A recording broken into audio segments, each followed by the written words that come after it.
Welcome to 1990. నేను Brahmanaidu. Jubilee hills ఫలితాలపై KK survey fail అవుతుందా? ఎందుకంటే ఎన్నికలకి పోలింగ్కి వారం రోజుల ముందే కేకే సర్వే ఫలితాలను విడుదల చేశారు ఆయన. ఈయన అందరికీ తెలుసుగా, ప్రత్యేకంగా మళ్ళీ ఇంట్రడ్యూస్ చేయాల్సిన అవసరం లేదనుకుంటా. ఎందుకంటే 2024 ఎన్నికల్లో ఆంధ్రప్రదేశ్లో జనసేన పార్టీ 21కి 21 స్థానాలు గెలుస్తుందని చెప్పినటువంటి కేకే సర్వే సంస్థ అధినేత కేకే గారు ఒక్కసారి దేశం మొత్తం తన వైపు తిరిగేలా చేసుకున్నాడు ఆయన. జగన్మోహన్ రెడ్డి గారికి 11 నుంచి 14 స్థానాలే వస్తాయని చెప్పాడు. ఆ రోజు అందరూ ఆయన ఇష్టానుసారంగా మాట్లాడారు. ఆ తర్వాత ఆయన ఫలితాలు నిజమవడంతో అందరూ ముక్కును వేలేసుకున్నారు. ఎవరి కేకే అని చెప్పేసి దేశమంతా ఆయన వైపు తిరిగి చూసింది. అంటే అలాంటి క్రెడిబిలిటీ ఉన్నటువంటి ఒక సర్వే సంస్థను నడుపుతున్నాడు కేకే.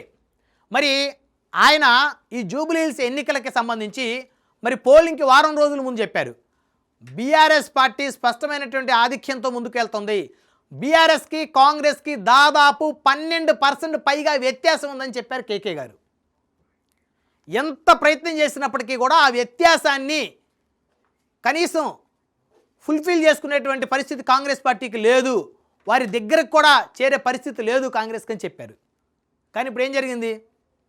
నిన్న తెలంగాణ జూబ్లీ హిల్స్ ఉప ఎన్నిక పోలింగ్ ముగిసింది. పోలింగ్ ముగిసిన సాయంత్రానికే దాదాపు సర్వే సంస్థలన్నీ కూడా కాంగ్రెస్ పార్టీ గెలుస్తుందని చెప్పారు. సో మొదటి స్థానంలో కాంగ్రెస్, రెండో స్థానంలో బీఆర్ఎస్, మూడో స్థానంలో బీజేపీ. సో బీజేపీకి డిపాజిట్లు దక్కే అవకాశాలు కూడా తక్కువే ఉన్నాయని చెప్పారు. So Congress BRS neck to neck fight నడిచింది. సో దాదాపు 3 నుంచి 4% ఓవరాల్గా, అంటే సర్వే సంస్థలు అందరూ ఇచ్చినటువంటి సర్వే రిపోర్ట్ ఆధారంగా చేసుకొని ఒక 3% ఓటింగు బీఆర్ఎస్ కన్నా కాంగ్రెస్కి ప్రజలు ఎక్కువ మొగ్గు చూపారని చెప్పేసి ఆ సర్వే సంస్థల యొక్క వారి యొక్క ఫలితాలు చూస్తే తెలిసింది. మరి ఆ ఎగ్జిట్ పోల్స్ ఎగ్జాక్ట్ పోల్స్ అయితే కేకే సర్వే ఫెయిల్ అవుతుంది. ఎందుకంటే ఆయన బీఆర్ఎస్ గెలుస్తుందని చెప్పారు, చాలా వ్యత్యాసం ఉందని చెప్పారు. మరి ఒక్క నియోజకవర్గమే, ఎందుకంటే ఆయన తెలుగువాడే, ఆంధ్రప్రదేశ్ చెందినటువంటి వ్యక్తి. సరే బీహార్ ఫలితాలు ఇంకో రాష్ట్రం అవన్నీ పక్కన పెడదాం, అవన్నీ మనం మాట్లాడాల్సిన అవసరం లేదు. జూబ్లీ హిల్స్ నియోజకవర్గం అంటే సెటిలర్స్ ఎంతమంది ఉంటారో ఇక స్థానికులు అంతేమంది ఉంటారు, ఈక్వల్గా ఉంటారు. 2 తెలుగు రాష్ట్రాల్లో పేరున్న నియోజకవర్గం జూబ్లీ హిల్స్. అఫ్కోర్స్ ఇప్పుడు జూబ్లీ హిల్స్ లేదనుకోండి, నియోజకవర్గంలో జూబ్లీ హిల్స్ పెద్ద ఎత్తున ఇక్కడ బస్తీలు ఉన్నాయి ఈ నియోజకవర్గంలో. అదేవిధంగా క్లాస్ పీపుల్, మాస్ పీపుల్ కలగలిపున్న నియోజకవర్గం జూబ్లీ హిల్స్. మరి అలాంటి జూబ్లీ హిల్స్ నియోజకవర్గం సంబంధించి ఆయన సర్వే ఫలితం కనుక ఫెయిల్ అయితే, ఆయన సర్వే కనుక, ఆయనకి ఇంకా భవిష్యత్తు ఉంటుందా? ఎందుకంటే అన్ని సర్వే సంస్థలు కాంగ్రెస్ గెలుస్తుందని చెప్తుంటే ఈయన ఒక్కరు మాత్రం బీఆర్ఎస్ గెలుస్తుందని చెప్పేసి 1 వీక్ ముందు చెప్పారు. సో ఎలాంటి పరిస్థితుల్లో కూడా కాంగ్రెస్ పార్టీ బీఆర్ఎస్ని బీట్ చేసే అవకాశం లేదని చెప్పారు కేకే.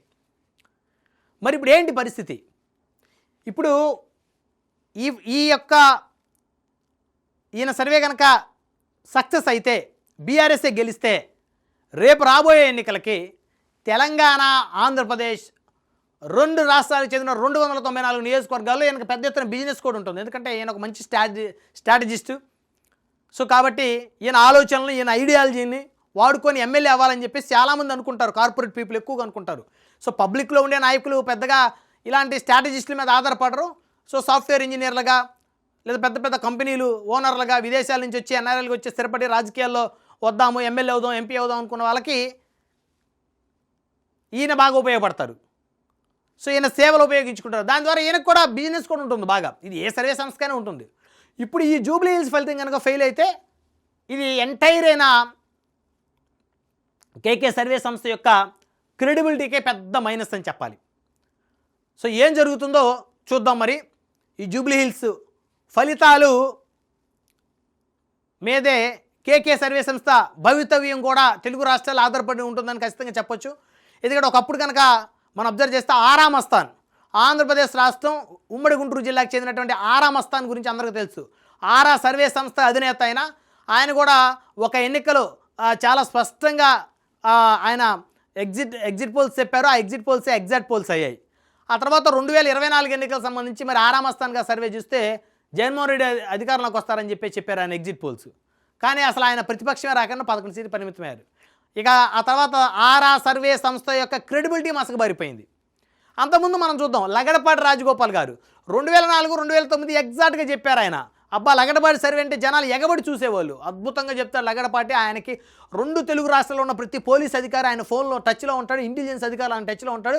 అసలు ఆ లగడపాటి చెప్పాడంటే జరిగిపోతుంది అనుకున్నారు. కానీ ఏమైంది, 2019 ఎన్నికలకి లగడపాటి గారు 2004 కరెక్ట్ చెప్పారు, 2009 కరెక్ట్ చెప్పారు, 2014 కరెక్ట్ చెప్పారు. 2019కి ఏమైంది, ఆయన చెప్పింది అట్టర్ ఫ్లాప్ అయింది. ఇక లగడపాటి గారు సర్వే చేయటం అనుకున్నారు, ఎగ్జిట్ పోల్స్. ఆయనకి జనాలు కూడా ఆయన నమ్మే పరిస్థితి కూడా లేదు.